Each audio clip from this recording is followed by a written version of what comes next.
சுதந்திரமான பிளைன்ஃபீல்ட் கிறிஸ்தவ அறிவியல் தேவாலயத்திலிருந்து வாராந்திர பைபிள் பாடத்தை நீங்கள் கேட்கிறீர்கள். அது அமெரிக்காவின் பிளைன்ஃபீல்ட், நியூ ஜெர்சியில் அமைந்துள்ளது. மேலும் தகவலுக்கு எங்கள் வலைத்தளத்தை பார்வையிடவும். www.plainfieldcs.com. இது பாடம் ஞாயிற்றுக்கிழமை ஜூன் 5, 2026.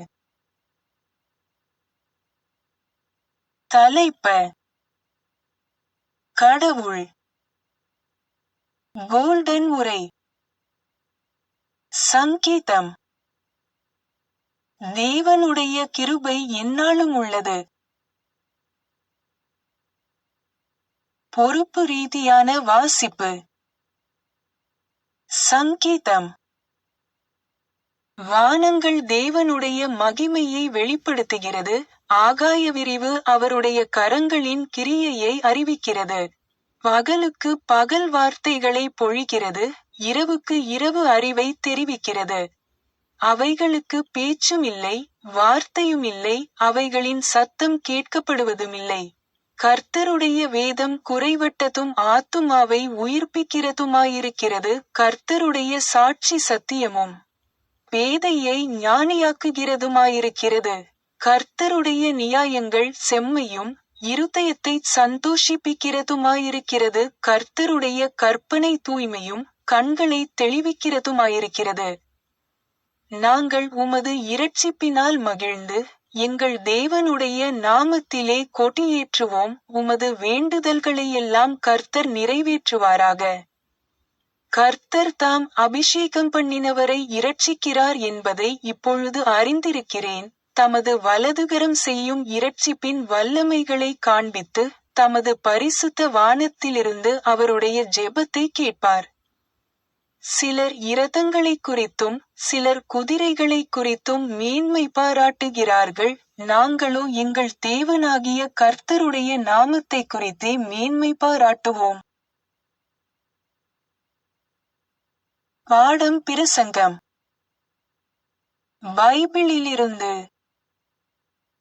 சங்கீதம்: நம்முடைய தேவனாகிய கர்த்தரை உயர்த்தி அவர் பாதபடியிலே பணியுங்கள், அவர் பரிசுத்தமுள்ளவர்.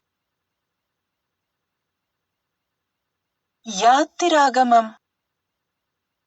மோசே மீதியான் தேசத்து ஆசாரியனாயிருந்த தன் மாமனாகிய எத்திரோவின் ஆடுகளை மேய்த்து வந்தான். அவன் ஆடுகளை வனாந்தரத்தின் பின் புறத்திலே ஓட்டி தேவபர்வதமாகிய ஓரேப் மட்டும் வந்தான். அங்கே கர்த்தருடைய தூதனானவர் ஒரு முட்செடியின் நடுவிலிருந்து உண்டான அக்கினி ஜுவாலையிலே நின்று அவனுக்கு தரிசனமானார். அப்பொழுது அவன் உற்று பார்த்தான். முட்செடி அக்கினியால் ஜுவாலித்து எரிந்தும் அது வெந்து போகாமல் இருந்தது. அப்பொழுது மோசே, இந்த முட்செடி வெந்து போகாதிருக்கிறது என்ன? நான் கிட்டப்போய் இந்த அற்புத காட்சியை பார்ப்பேன் என்றான். அவன் பார்க்கும்படி கிட்ட வருகிறதை கர்த்தர் கண்டார். முட்செடியின் நடுவிலிருந்து தேவன் அவனை நோக்கி, மோசே, மோசே என்று கூப்பிட்டார். அவன், இதோ அடியேன் என்றான். அப்பொழுது அவர், இங்கே கிட்டிச் சேராயாக, உன் கால்களில் இருக்கிற பாதரட்சையை கழற்றி போடு. நீ நிற்கிற இடம் பரிசுத்த பூமி என்றார். பின்னும் அவர், நான் ஆபிரகாமின் தேவனும் ஈசாக்கின் தேவனும் யாக்கோபின் தேவனுமாகிய உன் பிதாக்களுடைய தேவனாயிருக்கிறேன் என்றார். மோசே தேவனை நோக்கி பார்க்க பயந்ததினால் தன் முகத்தை மூடிக்கொண்டான். அப்பொழுது கர்த்தர், எகிப்தில் இருக்கிற என் ஜனத்தின் உபத்திரவத்தை நான் பார்க்கவே பார்த்து ஆளோட்டிகளினிமித்தம் அவர்கள் இடுகிற கூக்குரலை கேட்டேன். அவர்கள் படுகிற வேதனைகளையும் அறிந்திருக்கிறேன். நீ இஸ்ரவேல் புத்திரராகிய என் ஜனத்தை எகிப்திலிருந்து அழைத்து வரும்படி உன்னை பார்வோனிடத்துக்கு அனுப்புவேன், வா என்றார். அப்பொழுது மோசே தேவனை நோக்கி, நான் இஸ்ரவேல் புத்திரரிடத்தில் போய் உங்கள் பிதாக்களுடைய தேவன் உங்களிடத்தில் என்னை அனுப்பினார் என்று அவர்களுக்குச் சொல்லும்போது அவருடைய நாமம் என்ன என்று அவர்கள் என்னிடத்தில் கேட்டால் நான் அவர்களுக்கு என்ன சொல்லுவேன் என்றான்.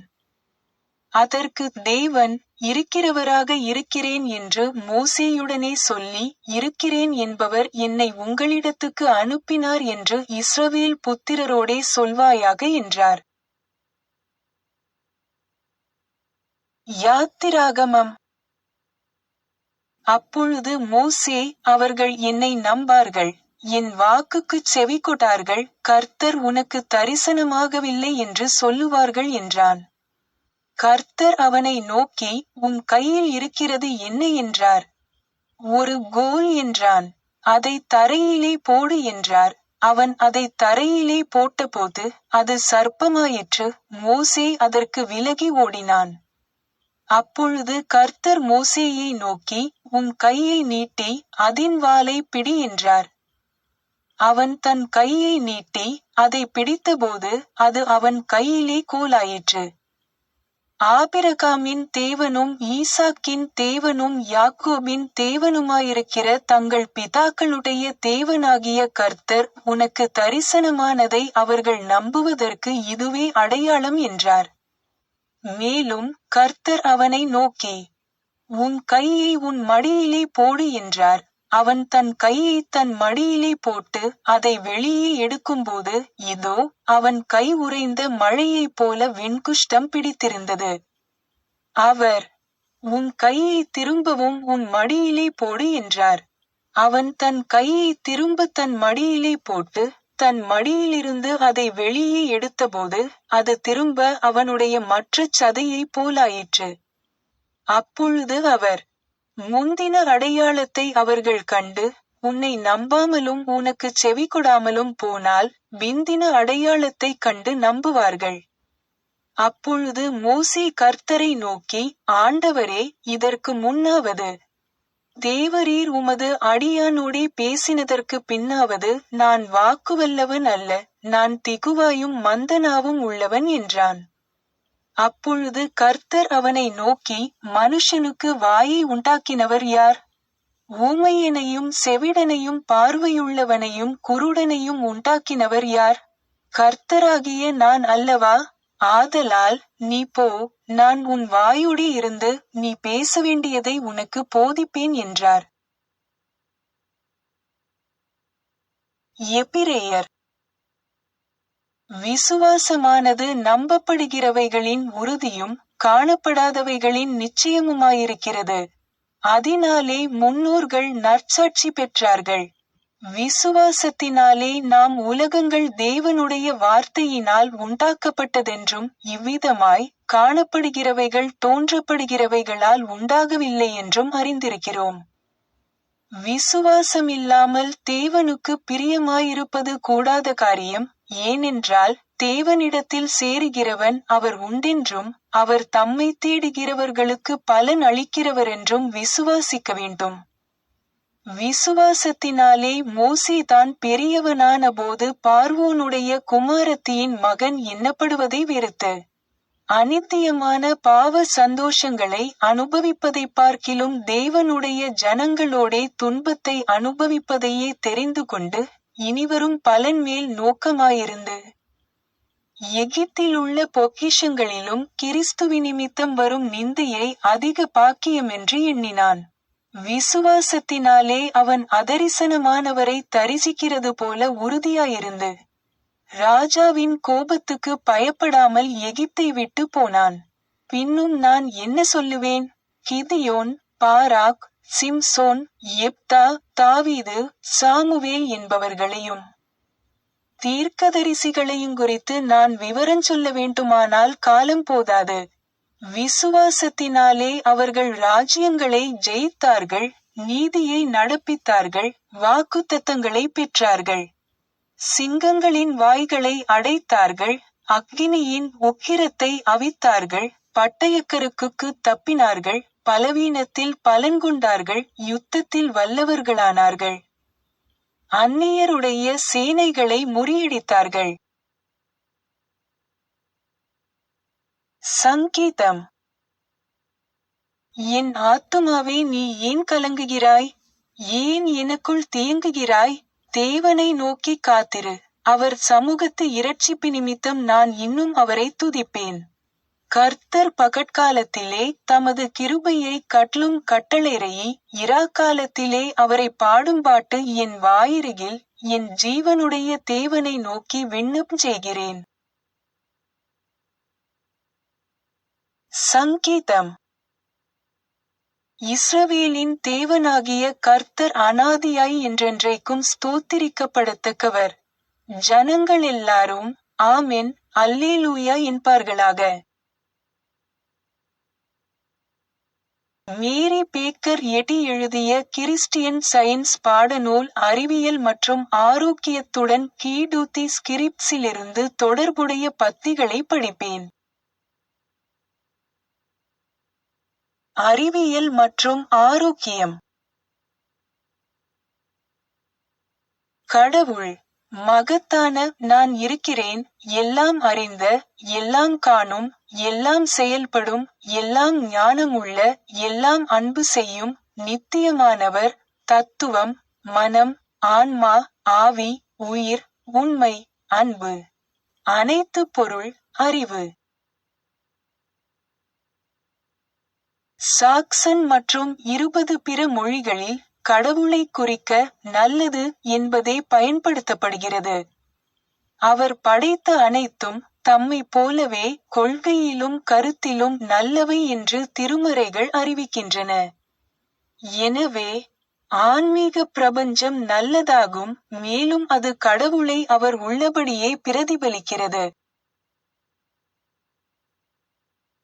தீமையும் நன்மையும் இரண்டும் உண்மையானவை என்ற கருத்து பௌதிக புலன்களின் ஒரு மாயையாகும், அதனை அறிவியல் தகர்த்தெறிகிறது. தீமை என்பது ஒன்றுமில்லை, அது ஒரு பொருளோ மனமோ சக்தியோ அல்ல. தெய்வீக மெய்யியலின் அடிப்படை கூற்றுகள் எனக்கு சுய தெளிவானதாக தோன்றும் பின்வரும் 4 கூற்றுகளில் சுருக்கப்பட்டுள்ளன. தலைகீழாக மாற்றப்பட்டாலும் இந்த கூற்றுகள் கூற்றிலும் நிரூபணத்திலும் ஒத்திருப்பதை நாம் காணலாம். இது சத்தியத்துடனான அவற்றின் துல்லியமான உறவை கணித ரீதியாக காட்டுகிறது. கணிதத்திற்கு முற்றிலும் மெய்யியல் சாராத ஒரு அடித்தளம் கூட இல்லை என்று டி. குவின்சி கூறுகிறார். 1. கடவுள் எல்லாவற்றிலும் எல்லாம். 2. கடவுள் நல்லவர், நன்மை என்பது மனம். 3. கடவுள் ஆவி, எல்லாம் ஆனவர், எதுவும் பருப்பொருள் அல்ல. 4. வாழ்வு, கடவுள் சர்வவல்லமையுள்ள நன்மை, மரணம், தீமை, பாவம், நோய் ஆகியவற்றை மறுக்கவும். நோய், பாவம், தீமை, மரணம், நன்மை, சர்வவல்லமையுள்ள கடவுள், வாழ்வு ஆகியவற்றை மறுக்கவும். 4வது கூற்றில் உள்ள மறுப்புகளில் எது உண்மை? இரண்டுமே உண்மையாக இருக்க முடியாது. வேதத்தின்படி கடவுள் உண்மையானவர், ஆனால் ஒவ்வொரு மரணமடையும் மனிதனும் பொய்யன் என்று நான் காண்கிறேன்.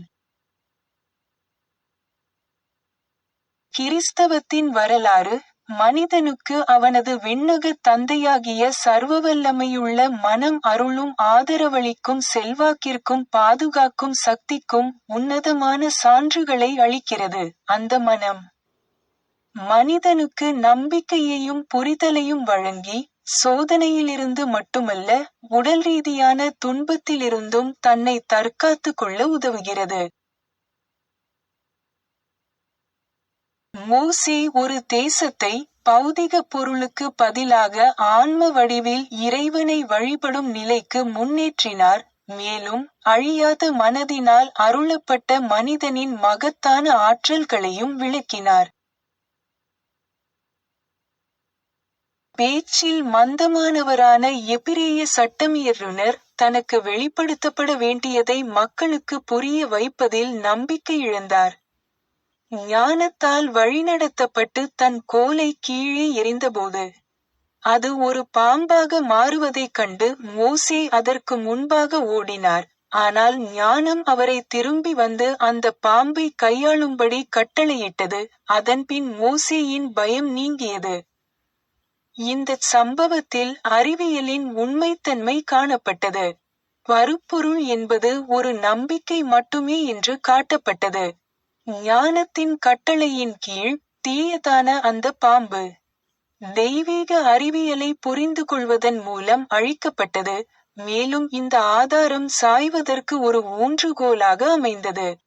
தான் வெளிப்படையாக கண்டது உண்மையில் மனித நம்பிக்கையின் ஒரு கட்டம் மட்டுமே என்பதை மோசே கண்டுபிடித்தபோது, அவரை அச்சுறுத்தும் மாயை அதன் சக்தியை இழந்தது.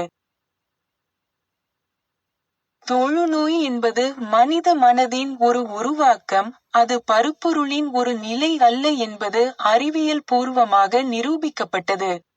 மோசே முதலில் தன் கையை தன் மார்புக்குள் விட்டு, அந்த பயங்கரமான நோயால் பனி போல வெண்மையாக இருந்த தன் கையை வெளியே எடுத்தபோதும், அதே எளிய செயல்முறையின் மூலம் உடனடியாக தன் கையை அதன் இயல்பு நிலைக்கு மீட்டெடுத்தபோதும் இது நிரூபணமானது. தெய்வீக அறிவியலில் வெளிப்பட்ட இந்த நிரூபணத்தின் மூலம் கடவுள் மோசேயின் அச்சத்தை குறைத்தார்.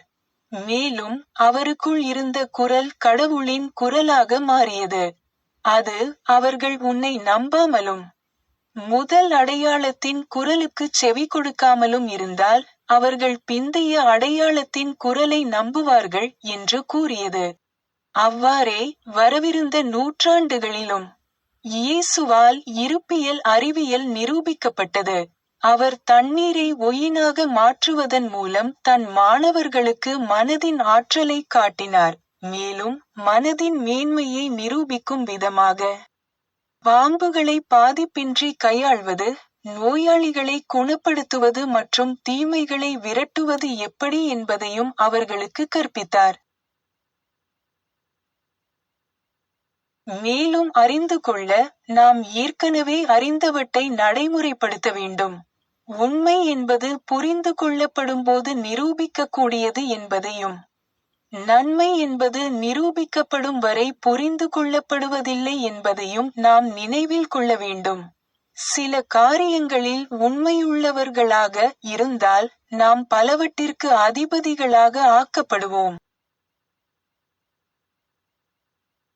சில சமயங்களில் இருளும் ஒளியைப் போலவே உண்மையானது என்று நாம் நம்ப வைக்கப்படுகிறோம், ஆனால் இருள் என்பது ஒளியின் இல்லாமையின் ஒரு மரணகரமான உணர்வு மட்டுமே என்றும், ஒளி வரும்போது இருள் அதன் யதார்த்த தோற்றத்தை இழந்துவிடுகிறது என்றும் அறிவியல் உறுதிப்படுத்துகிறது. அதுபோலவே பாவமும் துக்கமும், நோயும் மரணமும், வாழ்வும் இறைவனும் இல்லாத ஒரு கற்பனையான நிலையே ஆகும். மேலும் அவை உண்மைக்கும் அன்புக்கும் முன்னால் பிழையின் மாயத்தோற்றங்களாக ஓடிவிடுகின்றன.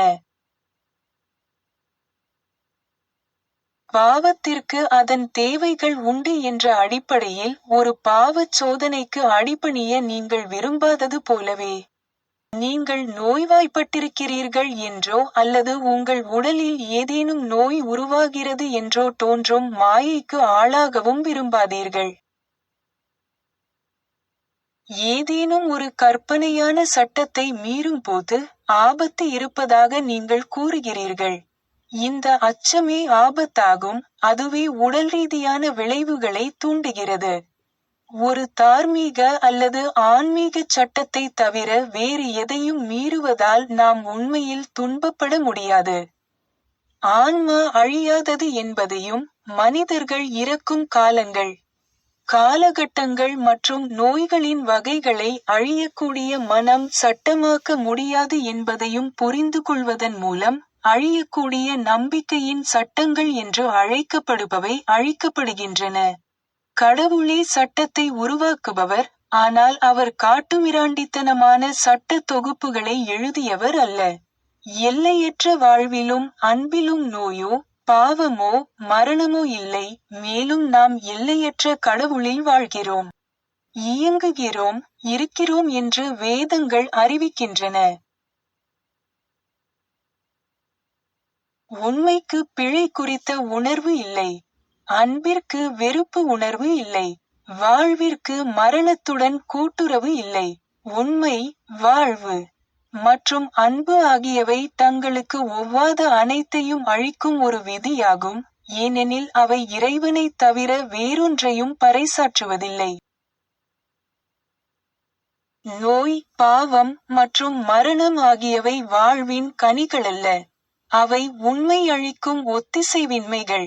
பரிபூரணம் அபூரணத்திற்கு உயிரூட்டுவதில்லை. இறைவன் நல்லவராகவும் அனைத்து இருப்புகளுக்கும் ஊற்றாகவும் இருப்பதால், அவர் தார்மீக அல்லது உடல் ரீதியான உருக்குலைவை உருவாக்குவதில்லை. எனவே அத்தகைய உருக்குலைவு உண்மையானதல்ல, மாறாக அது ஒரு மாயை, பிழையின் கானல் நீர். தெய்வீக விஞ்ஞானம் இந்த மாபெரும் உண்மைகளை வெளிப்படுத்துகிறது. தவறுகிற, மாறுகிற, மரிக்கிற, நிலையற்ற மற்றும் அழியக்கூடியவற்றிற்கா அல்லது தவறாத, மாறாத, அழியாதவற்றிற்கா எது நமக்கு சாரமாக இருக்க வேண்டும்? புதிய ஏற்பாட்டு எழுத்தாளர் ஒருவர் மனதின் ஒரு பண்பான விசுவாசத்தை நம்பப்படுகிற காரியங்களின் சாரம் என்று தெளிவாக விவரிக்கிறார்.